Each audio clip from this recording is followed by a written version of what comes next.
بسم اللہ الرحمن الرحیم الحمد للہ رب العالمین والصلاة والسلام علی سید الانبیاء والمرسلین نبینا محمد خاتم النبیین وعلی آلہ وصحبہ اجمعین ومن تبعهم بإحسان إلی یوم الدین اما بعد معزز سامعین و ناظرین السلام علیکم ورحمۃ اللہ وبرکاتہ. اللہم انفعنا بما علمتنا وعلمنا ما ينفعنا وزدنا علما. آمین. آج ہم اللہ کی توفیق سے سورۃ الانشقاق کی آیت نمبر 19 سے آیت نمبر 16 سے آخر تک کا ترجمہ اور تفسیر بیان کریں گے. گزشتہ آیات کریمہ میں اللہ سبحانہ و تعالیٰ نے دو قسم کے لوگوں کا تذکرہ کیا. ایک قسم کے وہ لوگ کہ جنہوں نے نیک اعمال کیے، دنیا میں ان کی محنت خیر اور بھلائی کے لیے تھی، ان کو قیامت کے دن کامیابی کا سرٹیفکیٹ نامہ اعمال دائیں ہاتھ میں ملے گا اور وہ خوش ہوں گے. اور دنیا میں جنہوں نے اللہ کی نافرمانی میں کے لیے محنت کی، اپنا وقت ضائع کیا، نیکیوں سے ان کا دامن خالی ہوا، تو ان کو نامہ اعمال بائیں ہاتھ میں ملے گا اور وہ پریشان ہوں گے اور پریشانی کے عالم میں موت کو پکاریں گے اور موت کی تمنا اور خواہش کریں گے. اللہ رب العزت نے اس کی وجہ بھی بیان کی کہ ان کے ساتھ ایسا کیوں ہوا کہ ان کا خیال تھا کہ یہ واپس اللہ تعالیٰ کی طرف پلٹ کر جانے والے نہیں ہیں، حالانکہ اللہ تعالیٰ ان کے تمام اعمال کو خوب جانتا تھا اور دیکھ رہا تھا. آج کا ہمارا درس شروع ہو رہا ہے. اعوذ باللہ السمیع العلیم من الشیطان الرجیم. فلا اقسم بالشفق. شفق کہتے ہیں آسمان کے کنارے پر افق پر وہ سرخی جو غروب آفتاب کے وقت ظاہر ہوتی ہے اور جس کا جو جب تک اس سرخی کی موجودگی تک مغرب کا ٹائم باقی رہتا ہے، جب وہ شفق ختم ہو جاتی ہے پھر عشاء کا وقت شروع ہو جاتا ہے. تو اللہ رب العزت نے اس شفق کی قسم کھائی ہے کہ آسمان کی اس سرخی کی قسم. تو اللہ رب العزت فرماتے ہیں فلا. یہ لا جو ہے علماء نے لکھا ہے کہ یہ تاکید کے لیے ہے، جس کا معنی یہ ہے کہ اللہ رب العزت فرماتے ہیں میں قسم کھاتا ہوں شفق کی. میں یعنی تاکیداً میں قسم کھاتا ہوں شفق کی، مجھے شفق کی قسم. واللیل وما وسق. اور رات کی قسم وما وسق. وسق کا معنی ہوتا ہے رات سمیٹنا کسی چیز کو. جو چیزیں رات میں جمع ہوتی ہیں، جن چیزوں کو رات سمیٹتی ہے. کن چیزوں کو رات سمیٹتی ہے؟ تو عمومی طور پر جانور ہوں یا انسان ہوں، کوئی بھی جاندار ہے وہ رات کو اپنے ماوا کی طرف، مسکن کی طرف، اپنے ٹھکانے کی طرف آ جاتا ہے.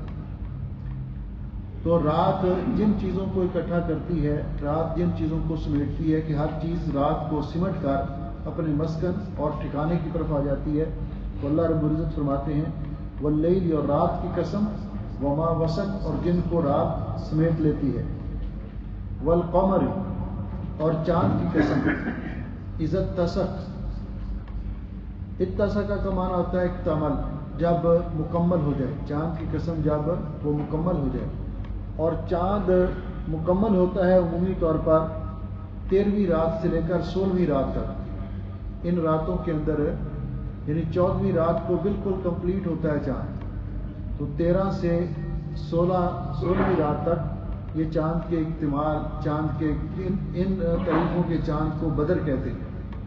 ان طریقوں کے چاند کو بدر کہتے ہیں، جس طرح کے پہلی طریقوں کے چاند کو ہلال کہتے ہیں. اور چاند کی قسم جب وہ کامل ہو جائے، لَتَرْكَبُنَّ طَبَقًا عَنْ طَبَقٍ. طبق کہتے ہیں ایک حالت کو،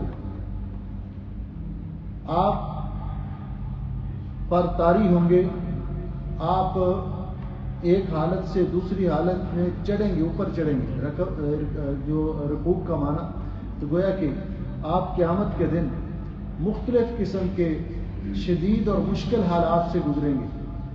ایک حالت پہلے آئے گی، دوسری اس سے مشکل ہوگی، تیسری اس سے مشکل ہوگی. تو اللہ رب العزت فرماتے ہیں لَتَرْكَبُنَّ، یہ لام تاکید کے لیے ہے، یقیناً تم ایک حالت سے دوسری حالت پر پہنچو گے. یہ ساری چیزیں بیان کرنے کے بعد کہ قیامت کے دن ایسا ہوگا اور لازمی طور پر ہوگا، یہ واقعات، یہ احداث اور قرآن کریم کی یہ واضح تعلیمات سننے کے باوجود، اور قرآن پاک میں اللہ رب العزت نے دیگر مقامات پر بھی اس بات کا ذکر کیا کہ وہ جو مشرکین مکہ تھے، وہ قرآن پاک کی آیات کو سن کر خود مشاہدہ کر کے ان کا دل مان لیتا تھا کہ یہ بات صحیح ہے. قرآن پاک کے بارے میں بھی وہ اس بات کا اقرار کرتے تھے آپس میں بیٹھ کر کہ ہم نے بڑے بڑے شاعروں کے کلام بھی سنے ہیں، کاہنوں اور جادوگروں کے کلام بھی سنے ہیں، ہم نے مختلف قسم کے لوگ جو ہیں ادیب ہیں، فصیح و بلیغ ہیں، ہم ان کے بھی کلام سنے ہیں، لیکن یہ کلام کسی بشر کا معلوم نہیں ہوتا. وہ اس بات کو مانتے تھے لیکن پھر بھی انکار کر دیتے تھے اس کو تسلیم کرنے سے. رسول اکرم صلی اللہ علیہ وسلم کے سامنے یا مسلمانوں کے سامنے ضد کی بنیاد پر، تعصب کی بنیاد پر اور حق درمی کی بنیاد پر، جیسا کہ کئی واقعات اس کے بارے میں مفسرین نے ذکر کیے ہیں. تو اللہ رب العزت فرماتے ہیں فما لہم، ان کو کیا ہے، یعنی یہ لوگ انہیں کیا ہو گیا جن کے سامنے قرآن پاک پڑھا جاتا ہے، لا یؤمنون، یہ ایمان نہیں لاتے. بس کیا ہے انہیں کیا ہو گیا ہے کہ یہ ایمان کیوں نہیں لاتے. وَإِذَا قُرِئَ عَلَيْهِمُ الْقُرْآنُ، اور جب ان پر قرآن پاک کی تلاوت کی جاتی ہے، لا يسجدون، تو یہ سجدہ نہیں کرتے. یہاں سجدہ ہے، اور سجدہ تلاوت جس طرح اللہ اکبر کہہ کر سجدے میں جانا، پھر دعا پڑھ کے پھر اٹھنا، یہ سب قاری اور مستقل ہے. تو یہاں پہ کہ جب ان کے پاس قرآن پاک پڑھا جاتا ہے تو یہ سجدہ کیوں نہیں کرتے، یعنی یہ خطاب ان کے لیے ہے. حالانکہ قرآن پاک میں جہاں بھی سجدہ آیا ہے، یہ سجدہ کرنا رسول اکرم صلی اللہ علیہ وسلم کی سنت ہے، سجدہ کرنا رسول اکرم صلی اللہ علیہ وسلم کی سنت ہے.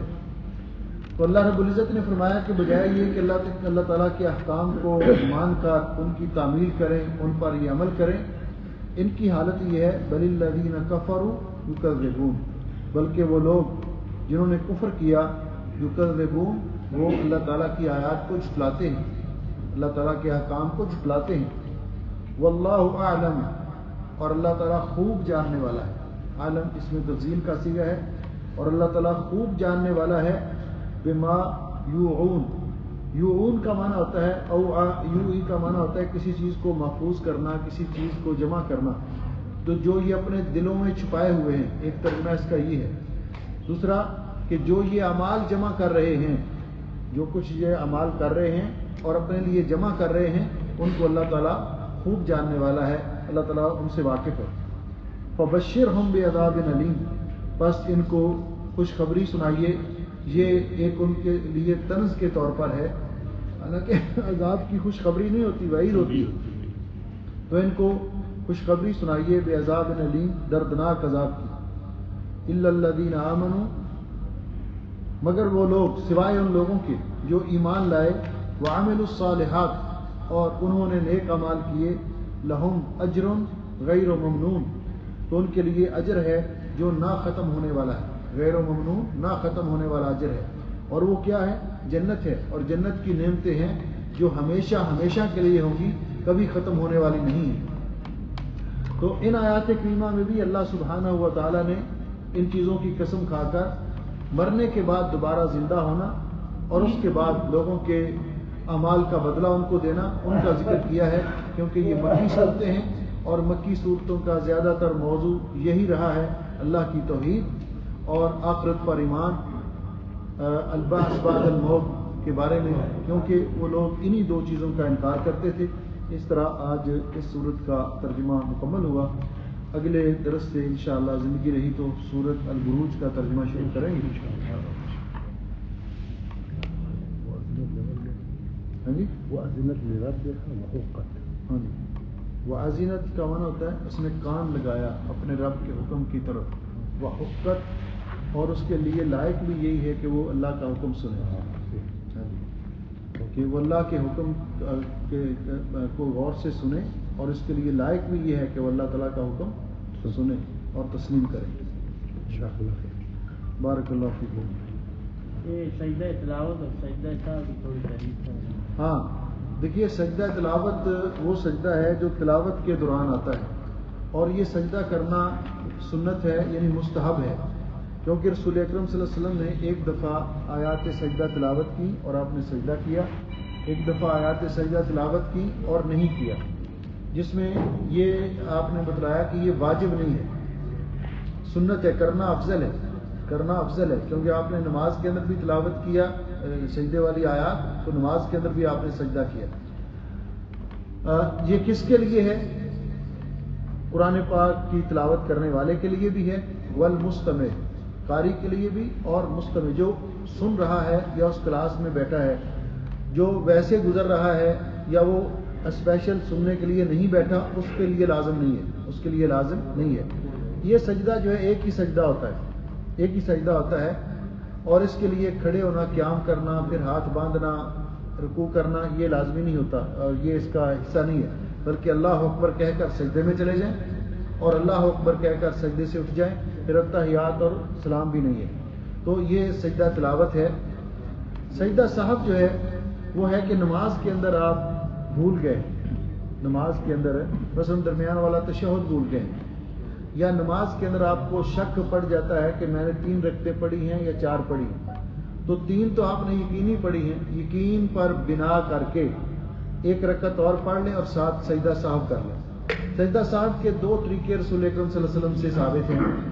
ایک طریقہ تو یہ ہے کہ سلام پھیرنے کے بعد سجدہ کرنا، 2 سجدے کرنا، اور اس کے بعد سلام پھیر دینا، اس میں تشہد نہیں پڑھا جائے گا۔